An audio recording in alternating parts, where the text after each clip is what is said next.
People to the bench, it's imperative that we get it right. So today, the Senate will continue its duty to advance President Biden's highly qualified, highly diverse, and highly accomplished judicial nominees. We will begin this afternoon by voting on the confirmation of Judge John Lee to serve as Circuit Judge for the 7th Circuit. If confirmed, Judge Lee will make history as the first Asian American ever to preside on the 7th Circuit. So everybody, millions of Americans will see big changes to their monthly benefit checks. It has been confirmed that there will be a raise and increase to monthly benefits for the low-income households. Many Americans will be able to claim hundreds of dollars starting in September.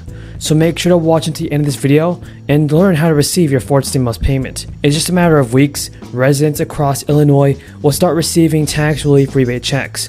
On September 12th, the state will start distributing one-time income and property tax relief payments, which were included in the Family Relief Plan. According to Illinois Comptroller Susan Madonza, payments won't go out to everybody immediately, as distribution is expected to take an estimated 8 weeks. First and foremost, to be eligible, you must have filed taxes.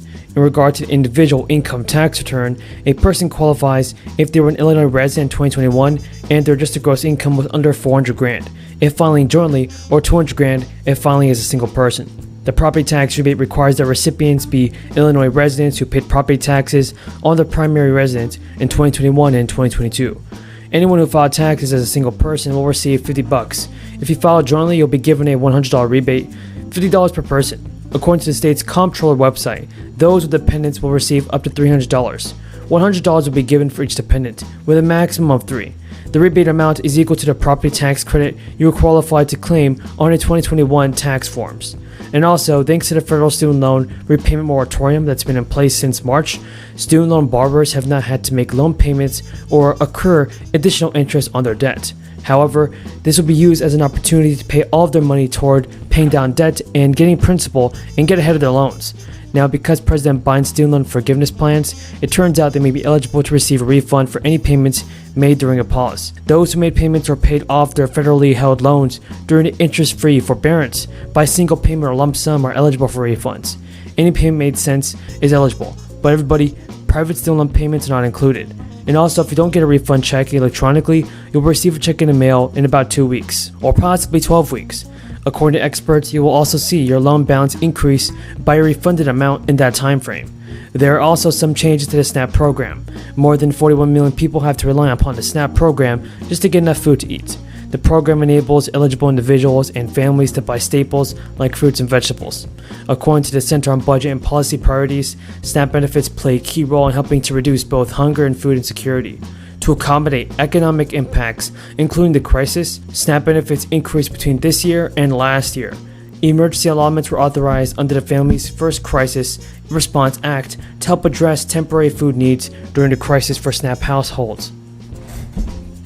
According to the USDA, emergency allotments provide $95 or more in additional funds each month up to the maximum benefit amount. State SNAP agencies can issue emergency allotments, payments on a month-to-month basis to all SNAP households that normally receive less than the maximum benefit. Households that are at or near the maximum SNAP benefit receive little to no additional support.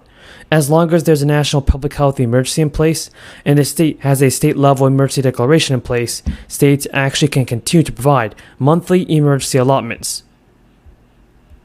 Joining the proud company of other Biden nominees who are making our courts more reflective of our country, I expect Judge Lee to receive bipartisan support, and his record certainly merits it.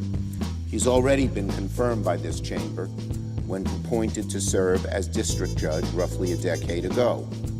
And over the course of his tenure, Judge Lee has authored over 800 opinions while being reversed only 11 times. Later today, the Senate will vote to advance the notation of another outstanding individual, Andre Mathis, to serve as circuit judge for the 6th Circuit. Mr. Mathis would be the first black man confirmed to the 6th Circuit in nearly a quarter of a century, and the first to hail from Tennessee. Growing up, Mr. Mathis knew what it was like to go days without food, water, or heating. And yet, despite immense adversity, he was the first in his family to attend college and graduate from law school with honors. He spent over 15 years in private practice and has an extensive pro bono record. If confirmed, I'm confident Mr. Mathis would make an excellent circuit court judge. Mr. President, confirming judges will continue to be a very top priority for the Senate in the days and weeks and months to come. Last night, I filed cloture on 2 additional circuit nominees, which members can expect to begin voting on as soon as Thursday. Now, I want to take a moment to emphasize how far Senate Democrats have come in keeping our promise to bring balance back to the federal bench, which under President Trump skewed dramatically to the hard right. To date, Senate Democrats have confirmed 76 federal judges, far more than the number confirmed at this point of President Trump's presidency. In fact, we've confirmed more judges than either President Trump or President Obama did this far into their administrations. In a dramatic break from the past, 75% of these nominees have been women, half of them women of color. That's a figure I dare say has never been seen before when it comes to judicial nominees.